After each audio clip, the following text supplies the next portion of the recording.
News Tamil நேயர்களுக்கு வணக்கம். நான் ஜார்ஜனோ. மக்களுக்கு பொதுவாக பிடிச்சது ரெண்டு விஷயம். ஒன்று பொழுதுபோக்கு, இன்னொன்று பார்த்தீங்க அப்படின்னா சாப்பாடு. ஆனால் இன்றைய காலகட்டத்தில் மக்களுக்கு பொழுதுபோக்கே பார்த்தீங்கன்னா சாப்பாடாக மாறிடுச்சு. என்ன காரணம் அப்படின்னா, இந்தந்த சாப்பாடுகள் எங்களுக்கு வேணும் அப்படின்னு தேடி போய் சாப்பிட்ட காலங்களை தாண்டி இன்றைக்கி நாங்கள் உட்காந்துருக்கிற இடத்துல எங்களுக்கு சாப்பாடு வேணும் அப்படிங்கிற சூழல் தான் அமைஞ்சிருக்கு. குறிப்பாக ஒர்க் பண்ணுற இடத்துல கூட பார்த்தீங்கன்னா நமக்கு பிடிச்ச ஃபுட்டெல்லாம் சேர்ந்து சாப்பிடணும் அப்படின்னு ஆசைப்பட்றாங்க. அதனால் நிறைய மக்கள் ஃபுட்டை ஆர்டர் பண்ணி சாப்பிட்றாங்க. ஏகப்பட்ட குசினை டேஸ்ட் பண்ணி சாப்பிடணும்னு ஆசைப்பட்றாங்க. அந்த வகையில் முன்னாடிலாம் பார்த்தீங்க அப்படின்னா ஃபுட்டு ஆர்டர் பண்ணால் வர்றதுக்கு 1 மணி நேரம் 2 மணி நேரம் ஆகும்.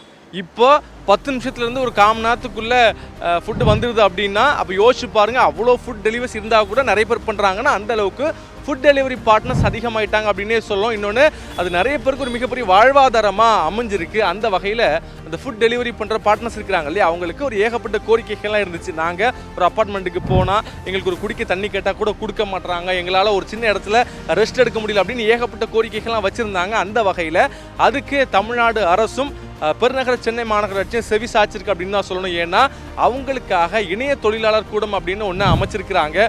வெளியிலேருந்து பார்க்குறப்ப ஒரு மினி கேரவன் மாதிரியே இருக்குது. பார்க்குறதுக்கு அவ்வளோ மாடர்னாக இருக்குது.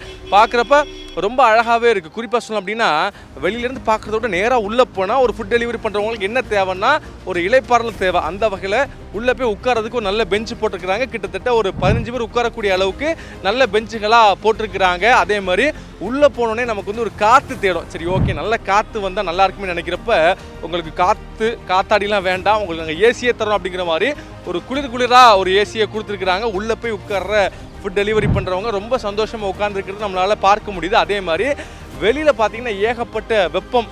குறிப்பாக சொல்லணும் அப்படின்னா சென்னையிலலாம் பார்த்தீங்கன்னா அதிகப்படியான வெயில்கள் காணப்படும். அந்த வகையில் உள்ளே போனவங்களுக்கு டக்குன்னு பார்த்தீங்கன்னா தண்ணி கொடுக்குற வகையில் நார்மல் வாட்டர், கூல்டு வாட்டர், குறிப்பாக ஹாட் வாட்டர் அப்படின்னு எல்லாமே இருக்குது. ஏன்னா வெளியிலேருந்து வர்றவங்க ஒருவேளை வெப்பத்துலேருந்து வரலாம், மழையின் காரணமாக கூட உள்ளே வந்து ஒதுங்கலாம். ஸோ இப்படிப்பட்ட பல வசதிகளை வச்சுருக்குறாங்க.